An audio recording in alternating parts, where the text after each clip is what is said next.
Hello friends, welcome back to our own channel wealth grow. तो friends, आज हम इस वीडियो के अंदर ऐसे स्टॉक के बारे में डिस्कस करने वाले। तो मैंने आज दो स्टॉक सिलेक्ट किए जिन दो स्टॉक ने लोगों को करोड़पति बनाया है। तो आप बोलोगे कैसे बनाया, तो ये चीज़ मैं आपको चार्ट पे एक्सप्लेन करूंगी किस तरह से बनाया है चार्ट के अंदर, क्योंकि इन दो स्टॉक ने बम्पर रिटर्न दिखाए हैं और अभी भी स्टॉक के अंदर अप ट्रेंड शुरू है। तो क्या अभी जो इस स्टॉक को अभी क्या हम बाय कर सकते हैं, क्या हमें बाय करना चाहिए, क्या क्या स्टॉक और ऊपर जा सकता है, क्या नीचे आ सकता है, कब हम स्टॉक को बाय कर सकते हैं, इन सारी चीज़ों को हम डिस्कस करने वाले हैं। तो हमारा फर्स्ट स्टॉक है जीएमडी वेंचर। तो ये कंपनी टेलीफिल्म इंडस्ट्री से बिलोंग करती है। तो ये एक पेनी स्टॉक आप इसे कह सकते हैं। तो ये दोनों ही जो आज हम इस वीडियो के अंदर डिस्कस कर रहे हैं, दोनों स्टॉक पेनी स्टॉक है। तो पेनी स्टॉक के अंदर बहुत ही अच्छे यहाँ पे मोमेंटम होता हुआ दिख रहा है। लेकिन क्या होता है, जब मोमेंटम हो जाता है तब हमारी नजर उस स्टॉक के ऊपर जाती है और हम उसे लेने की कोशिश कर लेते हैं। तो क्या ये सही है? तो इन चीज़ों को हम इस वीडियो के अंदर डिटेल में एनालिसिस करने की कोशिश करेंगे। तो पहले हम इस कंपनी के फंडामेंटल के ऊपर नजर डाल लेते कि क्या स्टॉक की में तेजी आ रही है, इसका फंडामेंटल से कोई कनेक्शन है क्या, क्या फंडामेंटल उतने अच्छे है क्या, क्या बस यहाँ पे एक जो मोमेंटम आ रहा है बस ऐसे ही आ रहा है, क्या यहाँ पे पंप डंप किया जा रहा है क्या। तो ये हम चीज यहाँ पे देखने की कोशिश करेंगे। तो पहले हम फंडामेंटल के ऊपर एक बार नजर डाल लेते कि यहाँ पे फंडामेंटल हमें किस तरह से देखने को मिलते हैं। तो प्रेजेंटली स्टॉक की प्राइस यहाँ पे 44 के आसपास स्टॉक प्रेजेंटली चल यहाँ पे नजर आ रहा है। यहाँ पे हमें ऑलमोस्ट 2% की तेजी स्टॉक के अंदर देखने को मिल रही है। स्टॉक के 1 मंथ की बात करें तो 1 मंथ के अंदर स्टॉक ने 48% के शानदार रिटर्न दिखाए हैं। इसके अलावा 1 ईयर की बात करें तो 1 ईयर के अंदर भी स्टॉक ने 371% देख सकते हैं। मैंने क्या कहा था, लोगों को करोड़पति बनाया है, मतलब देख सकते रिटर्न की बात करते हैं तो देख सकते 371% का स्टॉक ने रिटर्न दिखाए। 5 ईयर की बात करें तो 5 ईयर के अंदर भी स्टॉक ने 1 रुपये का स्टॉक यहाँ पे 1 रुपीज का स्टॉक यहाँ पे 44 चल रहा है, मतलब 688% के रिटर्न स्टॉक ने दिखाए हैं। लेकिन इतने होल्ड नहीं कर पाते हम। 1 रुपीज का स्टॉक 10 रुपए जाते ही बुक कर लेते, सोचते तो है हम 100 में बुक करेंगे, लेकिन जब प्रॉफिट दिखने लगता है ना तो हमारी उंगलियां यहाँ पे बुक करने में चली जाती है। फिर बुक करने के बाद पता नहीं अब बाप रे कितना ऊपर गया, ऐसा हो जाता है। और फिर हम कोशिश करते हैं कि उसे पकड़ ले। तो ये ऐसा करना सही है क्या, किस प्राइस को हमें किस तरह स्टॉक को बाय करना चाहिए? तो जैसे कि मैंने स्मॉल कैप दिस इसकी मार्केट कैप यहाँ पे 126 करोड़ की इसकी मार्केट कैप है, बहुत ही छोटी कंपनी है।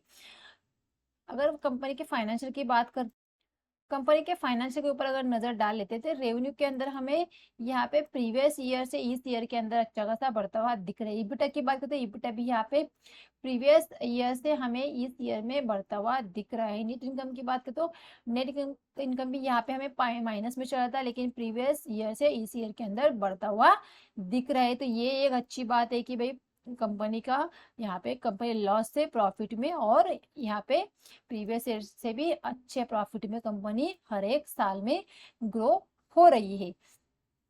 अगर यहाँ पे प्रमोटर की होल्डिंग की बात कर तो इस स्टॉक के अंदर अगर प्रमोटर की होल्डिंग हमें यहाँ पे 21% यहाँ पे देखने को मिल रही है, लेकिन ये भी 21% यहाँ पे होल्डिंग प्लेज है प्रमोटर की यहाँ पे देखने को मिले।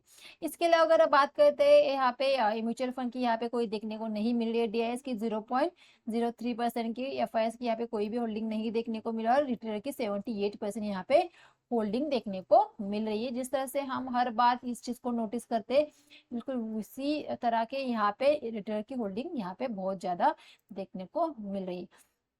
तो देखिए फिलहाल स्टॉक ओवरबॉट हो चुका है। यहाँ पे देखिए एंट्री पॉइंट यहाँ पे हमें ओवरबॉट देखने को मिल रही है। ये चीज हमें यहाँ पे चार्ट के ऊपर भी देखने को मिलेगी। तो चलो चार्ट के ऊपर एक बार नजर डाल लेते कि चार्ट हमें किस तरह से देखने को मिल रहा है। तो यहाँ पे मैंने वीकली चार्ट लगा के रखा है, आप देख सकते हैं कंटिन्यू कंटिन्यू स्टॉक में एक अप ट्रेंड चलता हुआ दिख रहा है, एक शानदार स्टॉक में। यहाँ तक तो बहुत ही अच्छी प्राइस एक्शन के साथ ऊपर गया, लेकिन यहाँ पे बहुत क्विक 1 2 3 4 5, मतलब या इस महीने के अंदर जो नवंबर महीने के अंदर स्टॉक यहाँ से डबल हो गया है, बस 1 महीने के अंदर। मतलब देख सकते हैं कितनी तेजी स्टॉक के अंदर हमें देखने को मिल रही है। आइए डे के चार्ट पे चलते हैं, लेकिन डे के चार्ट पे तो कंटिन्यू कंटिन्यू मार्केट में यहाँ पे स्टॉक के अंदर सर्किट लगता हुआ दिख रहा है। अब क्या होता है जब हम यहाँ पे देखते हैं, तो यहाँ पे देखिए सर्किट लगा, स्टॉक नीचे ऊपर गया, यहाँ पे देखिए सर्किट लगा, स्टॉक ऊपर गया, फिर नीचे आया, फिर ऊपर गया। तो ये पैटर्न बना के गए थे। हाँ, इस हाइस को निकलते लोगों ने यहाँ पे बाय किया, यहाँ पे स्टॉक ने बहुत टाइम बिताया, फिर स्टॉक ने एक अपसाइड को मोमेंटम दिखाया है।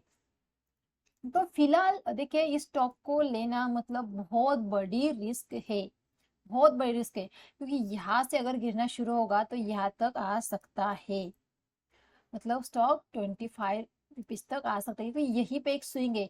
लेकिन जब इस तरह से अप मतलब अगर ये देख सकते कंटिन्यू सर्किट में गए, लेकिन जिस तरह से ये स्टॉक सर्किट में ऊपर जाते हैं उसी तरह से लोअर सर्किट में नीचे आते, तब ये सपोर्ट भी काम नहीं करते हैं। बेसिकली जब हम पेनी स्टॉक के अंदर इन्वेस्ट करते हैं तो बहुत ज्यादा ऐसे स्टॉक होते हैं कि वहां पे सपोर्ट रेजिस्टेंस काम नहीं करते, क्योंकि जब सर्किट लगता है तो सर्किट निकलता ही नहीं, स्टॉक नीचे नीचे नीचे नीचे आता हुआ चला जाता है।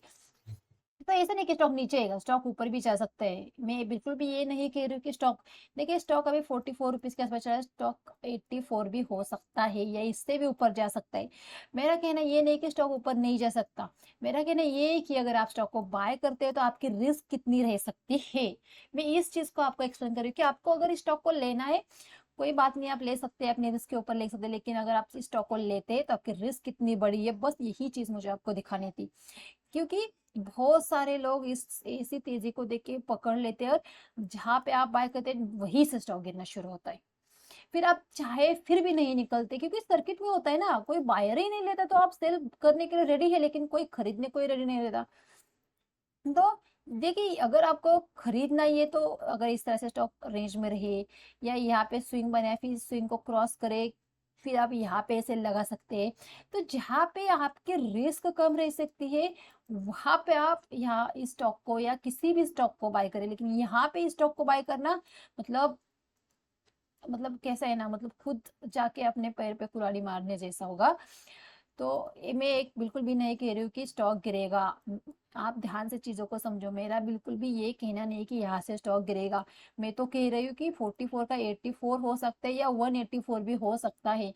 मेरा कहना सिर्फ यही है कि इस स्टॉक को बाय करने की सोच रहे हो, इस स्टॉक को बाय करना है तो रुको, स्टॉक को थोड़ा सा नीचे आने तो एक पैटर्न बना दे दो, फिर आपका ऐसा यही आप यहाँ पे रह सकता है, फिर आपकी रिस्क मैनेज हो सकती है। लेकिन यहाँ पे लोगे तो आपकी बहुत बड़ी रिस्क हो सकती है, और इस तरह से सर्किट के स्टॉक में आपकी रिस्क बहुत बड़ी होती है।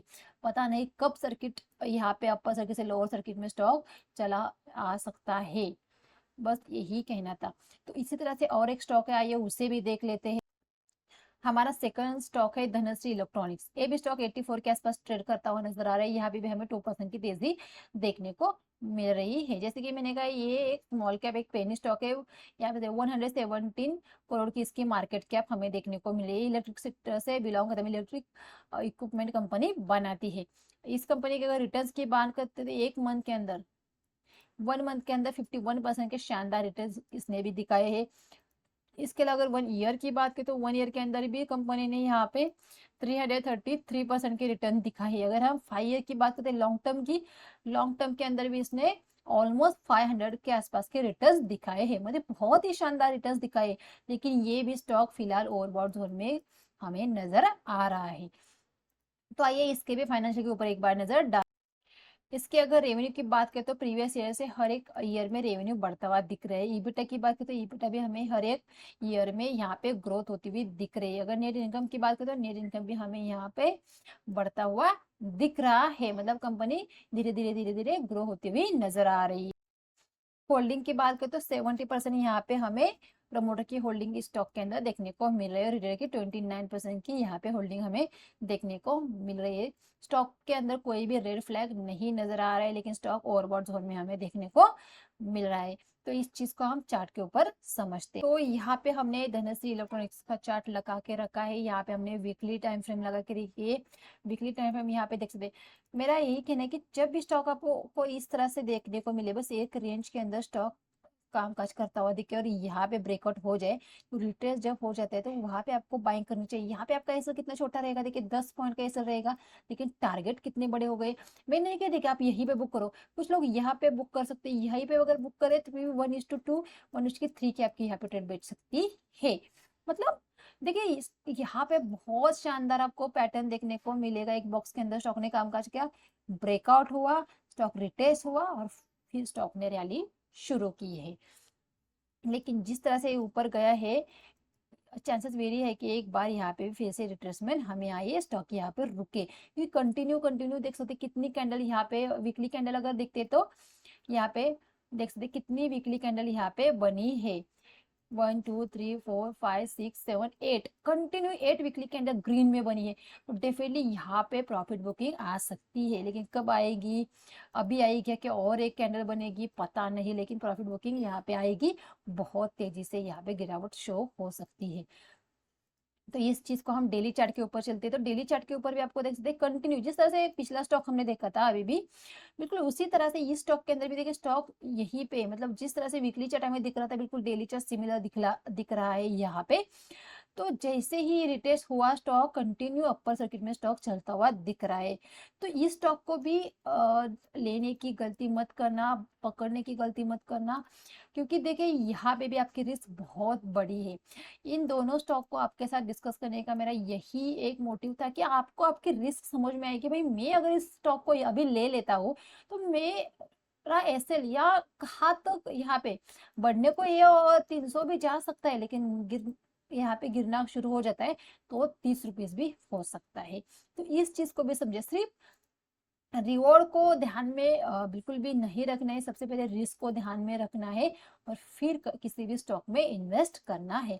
तो इन स्टॉक से आपको मेरा कहना है, मेरा मानना है आपको दूर रहना चाहिए, थोड़ा सा टाइम देना चाहिए स्टॉक को, फिर आपको यहाँ पे एंट्री करनी चाहिए। चलती गाड़ी में अगर बैठने की कोशिश करोगे, चढ़ने की कोशिश करोगे तो एक्सीडेंट होने के खतरे रहते हैं। तो बस यही कहना था। तो वीडियो अच्छा लगा होगा तो वीडियो को लाइक और चैनल को जरूर सब्सक्राइब कीजिए। Thank you.